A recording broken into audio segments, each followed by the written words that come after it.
Hello guys, welcome back to my channel. आज मैं आपको बताऊंगी काला पानी सेलुलर जेल के बारे में। अभी रिसेंट ही मैं कुछ दिन पहले अंडमान निकोबार गई थी, पोर्ट ब्लेयर गई थी, तो वहाँ मैंने सेलुलर जेल विज़िट किया और वहाँ मुझे बहुत सी इतिहास के बारे में बात पता चली जो मेरे गूज़बम्प्स खड़े कर दिए। तो आज मैं उनमें से ही छोटे छोटे कुछ बात आपसे शेयर करूँगी। तो आप अगर चैनल पे नए हैं तो चैनल को सब्सक्राइब कर लें, बेल आइकन को प्रेस कर दें ताकि मैं आने वाले दिनों में आपको और अच्छी जानकारियाँ दे सकूं। तो चलिए शुरू करते हैं।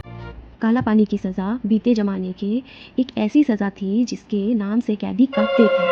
दरअसल ये एक जेल थी जिसे सेलुलर जेल के नाम से जाना जाता था। आज भी लोग इसे इसी नाम से जानते हैं। यह जेल अंडमान निकोबार द्वीप की राजधानी पोर्ट ब्लेयर में बनी हुई है। इसे अंग्रेजों द्वारा भारतीय स्वतंत्रता संग्राम के सेनानियों को कैद करने के लिए बनाया गया था, जो कि भारत की भूमि से हजारों किलोमीटर दूर थी। काला पानी का भाव सांस्कृतिक शब्द काल से बना माना जाता है, जिसका अर्थ है समय या मृत्यु। यानी काला पानी शब्द का अर्थ मृत्यु के स्थान से है, जहाँ से कोई वापस नहीं आता। हालांकि अंग्रेजों ने इसे सेलुलर नाम दिया था, जिसके पीछे एक हैरान करने वाली वजह थी। सेलुलर जेल अंग्रेजों द्वारा भारत के स्वतंत्रता सेनानियों पर किए गए अत्याचारों की मूल गवाह है। इस जेल की नींव 1897 ईस्वी में रखी गई थी और 1906 में यह बनकर तैयार हो गया था। इस जेल में कुल 698 कोठरियां बनी थी और प्रत्येक कोठरी 15 बाई 8 फीट की थी। इन कोठरियों में 3 मीटर की ऊंचाई पर रोशनदान बनाया गया था ताकि जो कैदी हैं एक दूसरे से बात ना कर सके।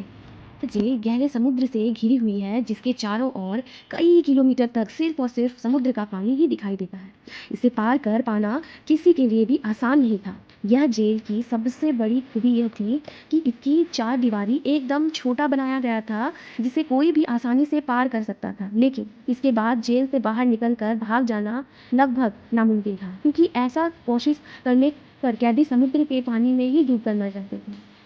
इस जेल का नाम सेलुलर पड़ने के पीछे एक वजह है। दरअसल यह एक कैदी के लिए एक अलग जेल होती थी और हर कैदी को अलग अलग ही रखा जाता था ताकि वो एक दूसरे से बात ना कर सके। ऐसा में कैदी बिल्कुल अकेले पड़ जाते थे और वो अकेलेपन उनके लिए सबसे भयानक होता था।